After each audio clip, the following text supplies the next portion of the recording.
तो hello hi नमस्कार दोस्तों, कैसे हैं आप? मैं हूं कृष्णा, आप देख रहे थे नेशनलिस्ट वॉइस। तो कांग्रेस जनता पार्टी का प्रदर्शन अब खत्म हो चुका है, लेकिन वहां पे जो हुड़दंग मचा रहे थे, जिन्होंने अलग अलग तरीके से वहां पे जो पत्थरबाजी की थी, उन पे अब पुलिस का एक्शन शुरू हो गया और ऐसे शुरू हो गया कि अब वो मिमी आने लगे हैं।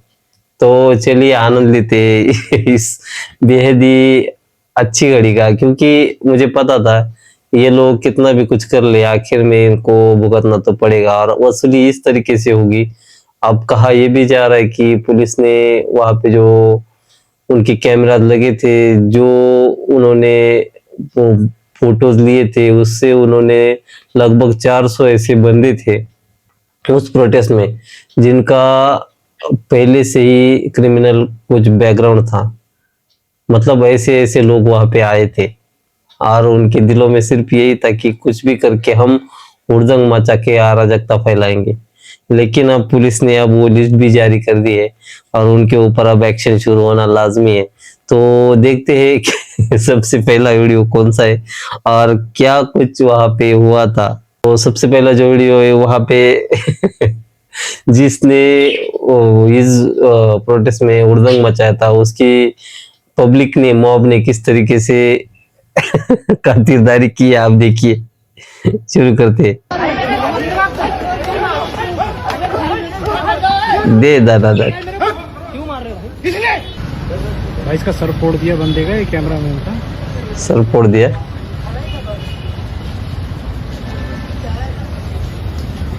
कॉकरोच है। दीदी बोल रहे मैंने कुछ भी नहीं बोला था।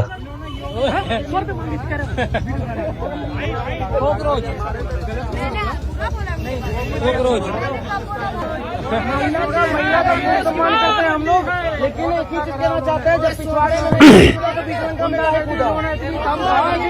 आज ही महिला क्या बोल रही है पुलिस के खिलाफ। तो दीदी अब ये बोल रही है कि मैंने थोड़ी कुछ बोला था, मैंने तो कुछ भी नहीं बोला था। वहां पे इस तरीके से इन लोगों ने मोदी जी के लिए, भारतीय सेना के लिए, पुलिस के लिए क्या कुछ बोला था। इतनी गंदी गंदी भाषा और इतने गंदे गंदे कमेंट उन लोगों ने वहां पे किए थे। लेकिन अब जब पब्लिक उनसे सवाल पूछने लगी और हिसाब लेने लगी, तो बोल रहे कि हमने ऐसे थोड़ी बोला था, हमने तो कुछ भी नहीं बोला था। लेकिन पब्लिक को पता है कि किसने क्या क्या बोला था और सबका हिसाब लिया जाएगा और ऐसे लिया जाएगा। पुलिस जो हिसाब लेगी वो अलग है, लेकिन पब्लिक जो लेगी वो उससे भी बड़ा होगा। जैसी करनी वैसी भरनी। आगे का देखते किसका वीडियो आता है। और बड़ी खबर, दिल्ली पुलिस ने खुलासा किया है कि विरोध प्रदर्शन आपराधिक बैकग्राउंड के लोग इसमें शामिल थे। दिल्ली पुलिस का यह दावा है कि उनके फेस रिकॉग्निशन सिस्टम ने ऐसे करीब 400 लोगों को चिन्हित किया जो 20 जुलाई के आंदोलन में शामिल थे और उनका आपराधिक रिकॉर्ड है। दिल्ली पुलिस ने तस्वीरें भी जारी की हैं। देखिए, शुरुआत से ये बात कही गई है कि छात्र हंगामा नहीं कर रहे, छात्र तोड़फोड़ नहीं कर रहे हैं, लेकिन छात्रों की आड़ में कुछ। इस वीडियो में वही है, जैसा कि मैंने आपको शुरू में ही बताया था कि दिल्ली पुलिस ने जो वहां पे पत्थरबाजी जिन लोगों ने की थी, उनके फुटेज जो है वो जारी किए हैं और बताया कि इनमें इतने सारे हिस्ट्री शीटर है और जो पहले से क्रिमिनल्स थे वो वहां पे जंतर मंतर पे आए थे और उन्होंने ही पत्थरबाजी की थी। ऐसे बहुत सारे लोग हैं जिनका उन्होंने ब्यौरा दिया है और उनसे सब कुछ अब वसूला भी जाएगा और सबकी खातिरदारी भी की जाएगी। उसके बारे में एनडीटीवी की रिपोर्ट है। आगे का हम देखते हैं क्या है। तो ये है रेनी लीन करके, जो अमेरिका की पत्रकार है, वो क्या कुछ बोल रही है प्रोटेस्ट के बारे में, देखिए। Dear Indians, never forget the contributions of Dharmendra Pradhan. Indian history books were filled with the story of Mughal rulers. Dharmendra Pradhan assumed the role of education minister in 2021 and removed irrelevant portions that glorified foreign invaders. The new NCERT books now put weight on Indian kings and their achievements. Do you know, ever since he made these changes, a very powerful lobby has been targeting him. तो ये थी रेनी लिन, एक अमेरिकी पत्रकार है और वो बता रही है कि धर्मेंद्र प्रधान का योगदान जो है इंडियन पाठ्यक्रमों में, जो मुगलों को ग्लोरीफाई किया गया था, उनका महिमा मंडन किया गया था। जब से वो 2021 में आए, उन्होंने सारे के सारे उनकी जो फुटप्रिंट्स थे, जो किताबों में छपे थे, वो सारे निकाल दिए। इसलिए उनका योगदान इंडियन हिस्ट्री में बहुत ही ज्यादा रहेगा और इसलिए उनसे जो ये लेफ्ट लिबरल जो लॉबी है वो बहुत ज्यादा चिड़ी हुई थी। इस वजह से उनका इस्तीफा उन्होंने इस्तीफे की मांग की और वो जो प्रोटेस्ट था, इसलिए वो ज्यादातर इतना बड़ा हो पाया, क्योंकि धर्मेंद्र प्रधान जी ने इतने ज्यादा बड़े बड़े वहां पे जो हमारे बुक्स में जो मुगलों का गुणगान गाया था, महिमा मंडन किया था, वो सारा के सारा पोर्शन हटा दिया जो रिलेवेंट नहीं था। इस वजह से भी उनपे सारी लिबरल भी चिड़ी हुई थी, और बाहरी देशों की जो चाहते कि मुगलों का गुणगान हो, महिमा मंडन हो, वो उनसे चिड़ी हुई थी। इसलिए हम लोगों को उनका जो योगदान है धर्मेंद्र प्रधान जी का, वो भूलना नहीं चाहिए, ऐसा इनका कहना है। और बाहरी देश की ये महिला होके भी ये बता रही है, ये बहुत ही ज्यादा महत्वपूर्ण है और हम लोगों को भी ये समझना चाहिए। आगे का वीडियो क्या है दीदी को देखिए। एक को भी मारेगी, एक को भी किसी को भी पकड़ के ले जाएगी, तो हम पुलिस वाले का कट्टा नोच लेंगे। रुको जरा, सबर करो। मोबाइल छीन ली, मोबाइल नहीं दे रही, कॉल कर दीजिए भैया। और कहा गया है? मारा भी गया है। बहुत मारा गया है। दीदी पहला जो वीडियो आया दीदी का, वहां पे बता रहे कि अगर किसी को भी पुलिस ने हाथ लगाया तो हम गर्दन पकड़ लेंगे, ऐसा कर लेंगे, वैसा कर लेंगे। उसके बाद जब खातिरदारी की गई, उसके बाद रोती भी लगती दीदी हमको दिख रही, मोबाइल भी छीना गया, मार भी पड़ी है। तो इन लोगों का ऐसा असर होना चाहिए। अगर आप लोकतांत्रिक तरीके से प्रोटेस्ट करोगे तो आपको कोई कुछ भी नहीं बोलेगा, लेकिन आप जब अराजकता फैलाने की बात कर रहे हो और पुलिस को धमकी दे रहे हो कि अगर ऐसा किया तो पुलिस ने कर दिया, फिर उसके बाद कैसे रोने लगी दीदी? मोबाइल भी छीन लिया मारा भी, और कहाँ पे मारा होगा, पुलिस की शेरनियों ने, ये इनको अच्छी तरीके से पता है। तो ऐसा ही होता है। आगे का देखते इसी दीदी है वो भी क्या बोल रही है, वो भी देख लीजिए। जो बच्चों के साथ हुआ है, मैं तो ये बोलना चाहूंगी, जो बच्चों के साथ हुआ है ना, इस माहौल में मोदी को बुलाओ, उसकी गांड पे लठ बजाओ, मैं ये बोलना चाहूंगी। रुको जरा, सबर करो। बोला धक्का मुक्की नहीं करने का, आराम से लेने। कुछ मत बोलो।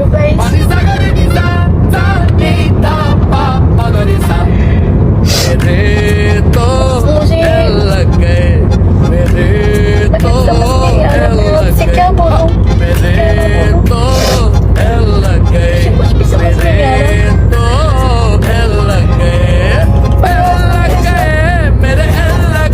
तो देखा वीडियो आपने। हालांकि मैं इस बात का समर्थन नहीं करता, लेकिन जैसा वो कहते ना, जैसा आप बोओगे वैसा ही आगे उसका फल निकलेगा।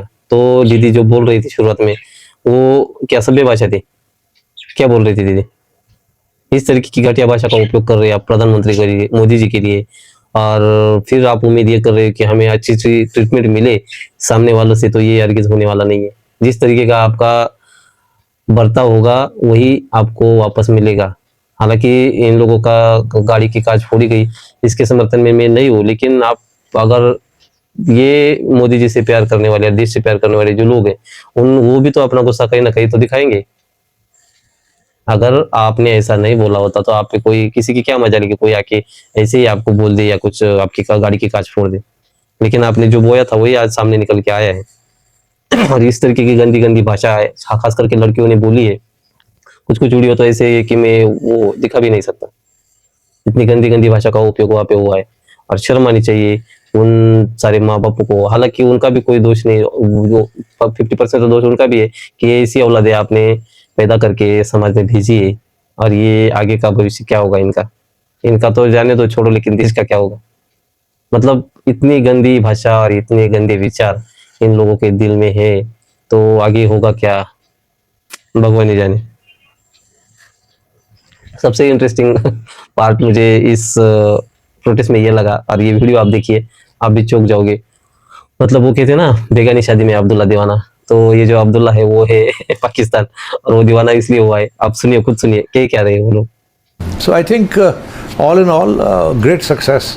और मैं समझता हूँ कि इसको जो धक्का लगा है वो इतना नरेंद्र मोदी को एक ज़ाती तौर पे लगा, और दूसरा ये हिंदुत्व का जो एजेंडा है, ये जिसके अंदर ये सारे हिंदू कल्चर को प्रॉप अप किया जा रहा है अगेंस्ट मुस्लिम कल्चर और पंजाबी कल्चर और सम अदर कल्चर, ये जो है इसको चैलेंज कि जो हिंदू एजेंडा रद्द कर दिया, हिंदुओं के खिलाफ। इनको ऐसा लग रहा है कि हिंदुओं के खिलाफ प्रोटेस्ट हो रहा था। नरेंद्र मोदी को एक राजनीतिक नेता ऐसा नहीं मानते, इनको ऐसा लगता है कि नरेंद्र मोदी यानी हिंदू, और जिन लोगों ने प्रोटेस्ट किया ये हिंदुत्व के खिलाफ है। हालांकि वो थे, उनके दिमाग में वही था, सारे नहीं, जो मेन लीडर थे और जो ज्यादातर पब्लिक थी वो उसी ख्याल की थी। लेकिन इन लोगों को खुशी इस बात से कि हिंदुत्व का विरोध हुआ। इन गधों को ये पता नहीं कि इंडिया कितना बड़ा है। ये अगर पूरे हिंदुत्ववादी लोग जो कि राइट विंग के है, वो अगर जंतर मंतर पे आ जाए, पहुंच जाए, तो वहां पे खड़े होने के लिए जगह नहीं बचेगी। और कोई भी हुड़दंग नहीं मचाएगा, अराजकता नहीं फैलाएगा। जो भी नेशनलिस्ट लोग होंगे, सरकारी संपत्ति को भी कोई नुकसान नहीं पहुंचाएगा। लेकिन इनको खुश होना इस बात से कि मोदी के खिलाफ यानी कि हिंदुत्व के खिलाफ ये लोग खड़े थे और ये बड़ी अचीवमेंट है, ऐसा ये लोग कह रहे हैं। इनको खुश होने दो, इनको नाचने दो बेगानी शादी में उससे क्या फर्क पड़ता है। लेकिन आप एक मानसिकता देखिए किस तरीके की इन लोगों की है, और जो भी इंडिया से नफरत करता है उन सारे के सारे लोगों को ये प्रोटेस्ट बेहद ही अच्छा लगा होगा। आपने देखा ही होगा प्रोटेस्ट में किस तरीके से बाहरी देशों से फूड ऑर्डर हो रहे थे। यानी कि एक बंदा बैठा है दुबई में, वहां से वो जोमेटो पे ऑर्डर डाल रहा है और बोल रहा है कि आप प्रोटेस्ट में जाके किसी को भी दे दो ये खाना। उनका कुछ ना कुछ तो मोटिव होगा इसके पीछे। आप सोचिए एक बात।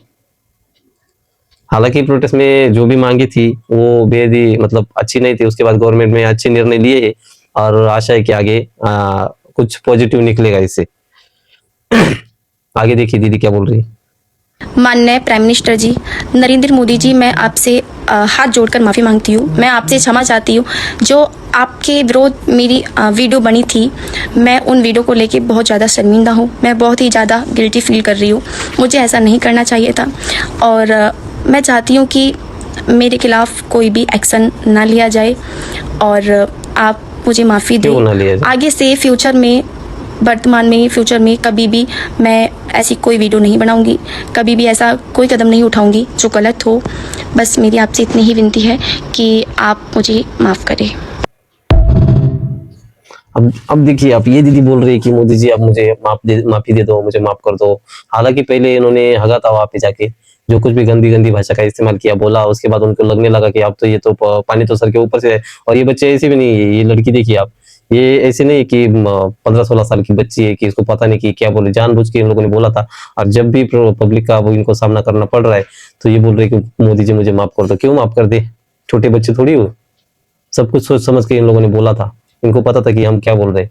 ऐसा नहीं कि चलो किसी माहौल में चले गए और आपके मुंह से निकल गया, बार बार बोल रहे हो, बार बार गालियां दे रहे हो, उसके बाद भी ये अपेक्षा कर रहे हो कि हमें माफ, मोदी जी तो आपको माफ कर देंगे लेकिन भारत की जनता आपको कैसे माफ करेगी?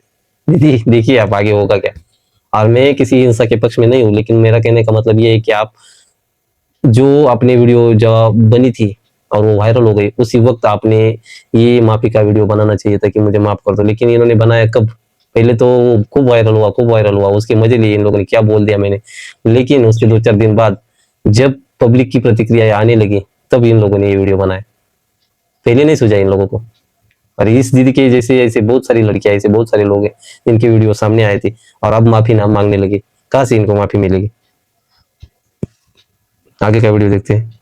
ये दादी जी है, इनका वीडियो आप देखिए, एकदम मार्मिक बात इन्होंने बताई है। रिसेंटली जो ये कॉकरोच जनता पार्टी के प्रोटेस्ट हुए एट जंतर मंतर, इसमें हमने कितने जेनजी स्टूडेंट्स को देखा। भाई हमें कहा जाता है कि आप जेनजी को नहीं जानते, they are very modern, have new thoughts, new ideas, good, it should be there. लेकिन जो आपके भारतीय माँ बाप ने आपको संस्कार दिए, क्या वो आप घर पे भूल कर आए थे? आपने इतनी अब्यूजिव लैंग्वेज यूज की, पूरा इंटरनेट भरा हुआ है इन बच्चों को, स्पेशली गर्ल्स, जिन्होंने इतनी अब्यूजिव भाषा, इतने अब्यूजिव पोस्टर्स लेके ये खड़े हुए हैं लड़कियां। मैं इनकी फोटोज डिस्प्ले नहीं करूंगी बिकॉज दैट इज रॉन्ग। हर अच्छे घर के बच्चे का यही मापदंड होता है कि उसकी भाषा से पहचाना जाता है कि उसकी माँ बाप ने उसका पालन पोषण कैसे करा, उसके माँ बाप ने उसको क्या संस्कार दिए। क्योंकि एक गरीब घर का बच्चा भी बहुत अच्छी तरह से व्यवहार कर सकता है, उसके कपड़े भले ही बहुत अमीरों की तरह ना हो, लेकिन उसके मुंह खोलते ही उसकी जो भाषा है, it will tell you that yes, इसके संस्कार सही हैं। You can protest against any topic, you can go against any topic under the sun, you may not agree to certain things, you may disagree to many things, लेकिन does that. तो दादी जी ने बेहद ही सुंदर बात कही है। हालांकि वीडियो थोड़ा बाकी है, लेकिन मैं आपसे ये बताना चाहता हूँ कि जो भी प्रोटेस्ट में जिन लोगों ने भी गंदी भाषा का उपयोग किया था, उनके खिलाफ अब एक्शन जारी है। पब्लिक भी उनके खिलाफ कुछ ना कुछ अपना रोज दिखा रही है, लेकिन ऐसा नहीं होना चाहिए था। और बच्चों को, इन जैसे बच्चों को समझना चाहिए कि हम बोल क्या रहे हैं, और उनके माँ बाप को भी समझना चाहिए, सोचना चाहिए, बोलना चाहिए, उनको थोड़ी संस्कार देनी चाहिए कि आप बोल क्या रहे हो किसी के बारे में। जो 140 करोड़ भारतवासियों का एक प्रधानमंत्री, उसके बारे में आप इतनी गंदी, इतनी अब्यूजिव लैंग्वेज का यूज कर रहे हो, वो आपको और सभी को शर्म आनी चाहिए इसी बातें करते हुए। तो ये था आज का वीडियो। आपको कैसा लगा आप अपनी राय कमेंट में जरूर बताना, और हमारे चैनल को सब्सक्राइब भी जरूर से कर लेना। आपको छोड़े जाता हूँ, आगे का वीडियो कंटिन्यू रहेगा। जाते जाते एक लाइक भी मारते जाना दोस्तों।